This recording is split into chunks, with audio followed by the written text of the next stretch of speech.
You know that feeling, that daily grind, sitting in traffic, watching the minutes just vanish as your car inches forward. Ugh, yeah. It's a universal frustration, definitely. And the numbers are just staggering.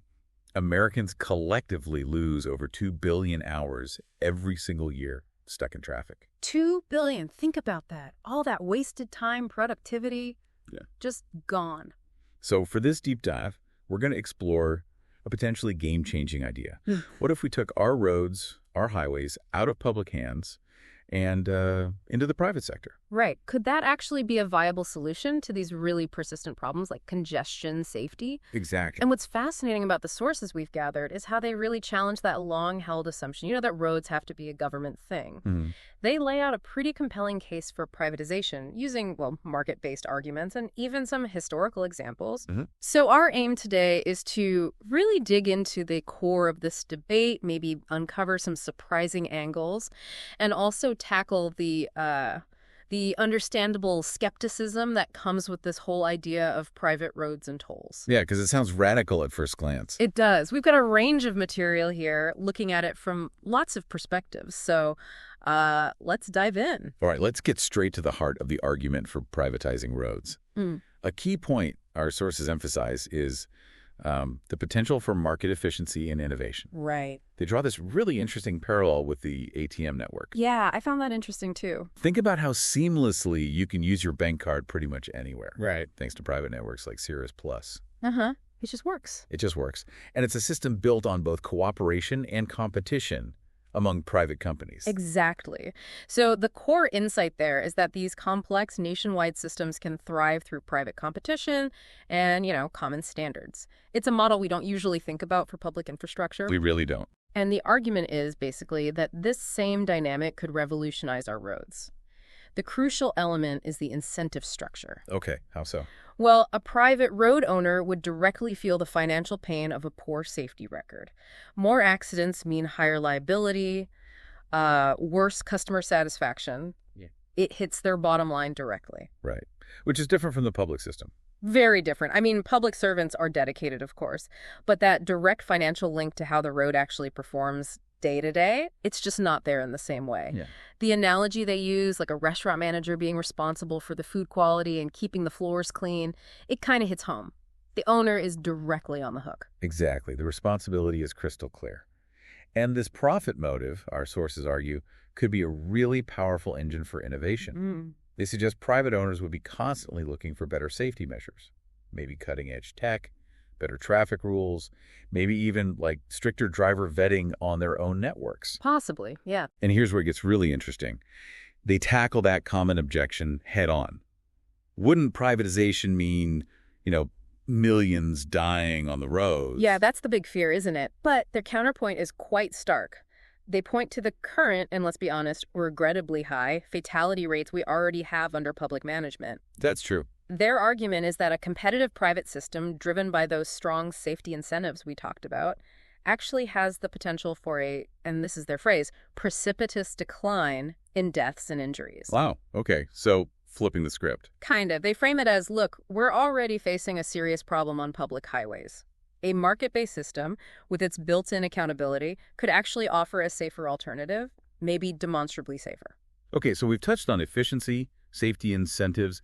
Now, what about the nuts and bolts? Actually building and maintaining the roads.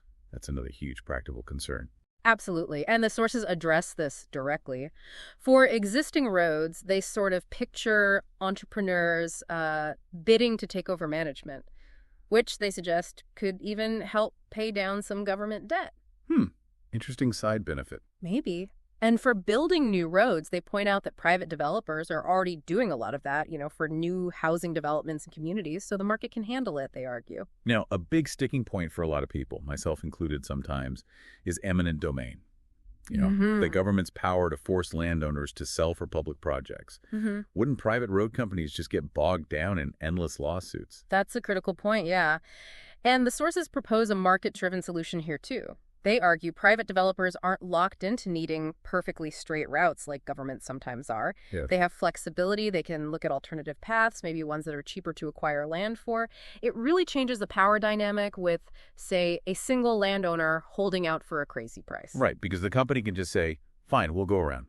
Exactly. The image they paint is, maybe it's cheaper to blast through a small mountain than pay some exorbitant fee to one farmer blocking the straight path.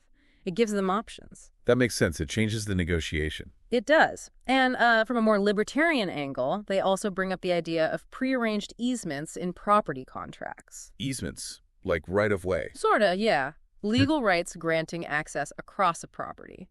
The idea is, in a system where roads are private from the start, these access rights would just be part of the standard property deal, built in, so you wouldn't get blockades later. And for existing properties. Yeah.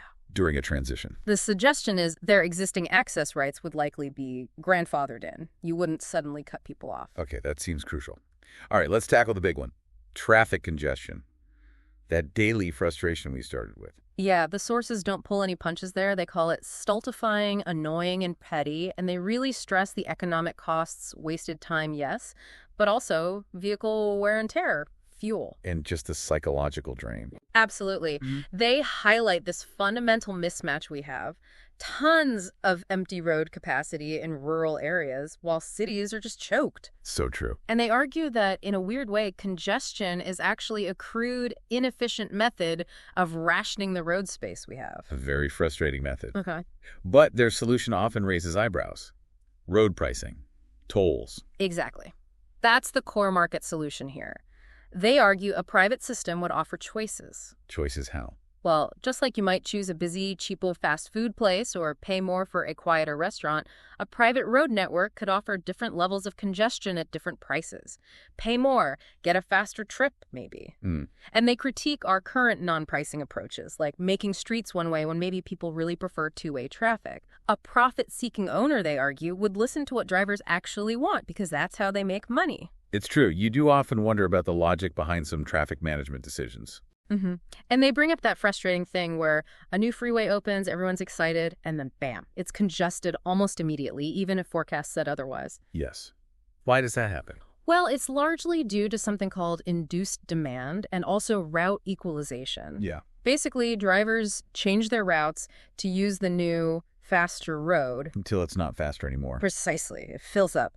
So the core argument is that positive pricing tools that change with demand, higher during peak hours, can actually manage this excess demand, this congestion, in a way our current bureaucratic system, which lacks those immediate price signals, just can't. So instead of just banning cars, which feels blunt, right, very inflexible, a dynamic pricing system could sort of naturally smooth out the traffic flow. That's the idea. It effectively sorts out who's willing and able to pay a premium for speed and convenience at those peak times. And interestingly, they even suggest that under a private price-based system, we'd likely see more dedicated bus lanes emerge because the sheer volume of passengers on a bus gives them collective economic clout.